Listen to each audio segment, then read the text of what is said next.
দর্শক শ্রোতা ভাই বোন, আজ আখেরি চাহার সোমবার। আখেরি চাহার সোমবার এটি ফার্সি শব্দ, যার অর্থ হল শেষ বুধবার। আখেরি মানে শেষ, আর চাহার সোমবার মানে বুধবার। আখেরি চাহার সোমবার বা শেষ বুধবার বলতে বোঝানো হয় হিজরি বর্ষের সফর মাসের শেষ বুধবারকে।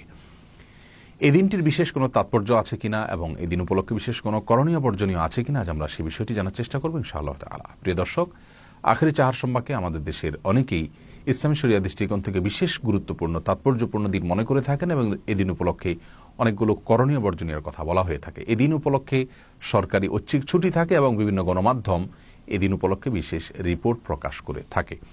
মূলত আখেরি চাহার সোমবার বা সফর মাসের শেষ বুধবারকে যে কারণে তাৎপর্যপূর্ণ দিন মনে করেন অনেকে, সেটি হলো যে আমরা সকলে জানি এবং সর্বজন স্বীকৃত বিদিত যে আমাদের প্রিয় নবী সাল্লাল্লাহু আলাইহি ওয়াসাল্লাম মৃত্যুবরণ করার আগে বেশ কিছুদিন থেকে অসুস্থ ছিলেন। আর সেই অসুস্থতা থেকে তিনি সফর মাসের শেষের দিকে এসে একদিন কিছুটা আরোগ্য লাভ করেছিলেন। এরপরে আবার তিনি অসুস্থ হয়ে যান, যার পর আর তিনি সুস্থতা লাভ করেননি। এরপর তিনি মৃত্যুবরণ করেছেন।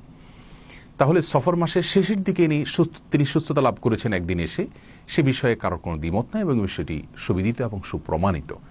সেই দিন, যে দিনে তিনি সুস্থতা লাভ করেছিলেন, সেটি কোন দিন ছিল সে বিষয়ে অনেকে দাবি করে থাকেন সেটি বুধবার ছিল এবং সেজন্য এদিন উপলক্ষে আমাদের আনন্দ প্রকাশ করা উচিত, বিশেষ নামাজ পড়া উচিত, সদকা করা উচিত বা ভালো কাজ করা উচিত, যেমনটি সাহাবায়ে কেরাম করেছেন বলে তারা দাবি করে থাকেন।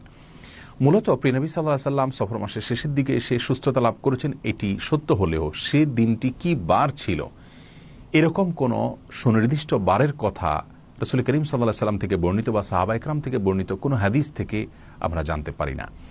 অর্থাৎ বুধবারের এই দিনটিতেই তিনি সুস্থতা লাভ করেছেন, এই বিষয়টি সম্পূর্ণ ভিত্তিহীন এবং মন গড়া এবং অপ্রমাণিত একটি বিষয়। বরং হাফেজ ইবনে হাজার আসকালানী রাহিমাহুল্লাহ এবং হাফেজ ইবনে কাসির রাহিমাহুল্লাহ ইসলামের ইতিহাসে দুজন পণ্ডিত পুরুষ, একজন হাদিস শাস্ত্রের মহাপণ্ডিত আর একজন তাফসীর শাস্ত্রের মহাপণ্ডিত, তারা উভয় যথাক্রমে ফাথুল বারি এবং আল বিদায়া ওয়ান নিহায়া নামক গ্রন্থে উল্লেখ করেছেন যে নবী সাল্লাল্লাহু আলাইহি ওয়াসাল্লামের সফরের শেষের দিকে এসে সুস্থতা লাভ করার সেই দিনটি ছিল বৃহস্পতিবার।